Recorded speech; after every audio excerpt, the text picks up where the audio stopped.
Goeiemôre. Ons gesels nou oor Jesus in Jerusalem en vandag kyk ons na sy derde besoek wat ons van weet wat in die Bybel opgeteken is. En ons lees daarvan in Johannes 2 vers 13. Die Paasfees van die Jode was naby en Jesus het daarvoor na Jerusalem toe gegaan.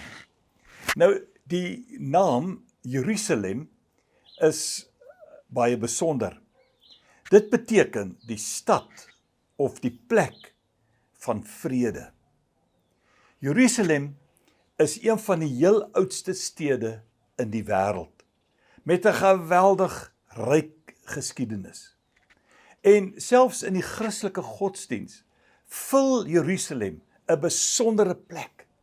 Is dit van besondere waarde?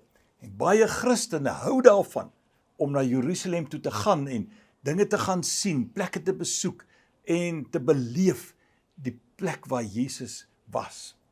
En in die tyd van Jesus was Jerusalem eintlik die hoofstad van die Jode vir aanbidding, die plek waar hulle gereeld bymekaar gekom het om te aanbid. Ek sê weer, in die stad of die plek van vrede. En wat maak Jesus? Hy kom by die tempel en hy sien hier 'n klomp geldmakers en hy jaag die hele lot uitmekaar, keer hulle tafels om en skel hulle uit en hy sê, julle maak van my Vader se huis 'n rowerstempel in die stad van vrede. So Jesus kom en hy sê, luister, al is hierdie stad se naam ook stad of plek van vrede, beteken dit nie dat julle kan maak wat julle wil nie. Julle moet doen wat God van julle verwag, onder alle omstandighede. Staan by die waarheid van sy woord. Doen wat hy van julle verwag. Moenie kansse vat nie. Wees eerlik en doen goeie besigheid op die regte manier. En dan sal daar werklik vrede wees.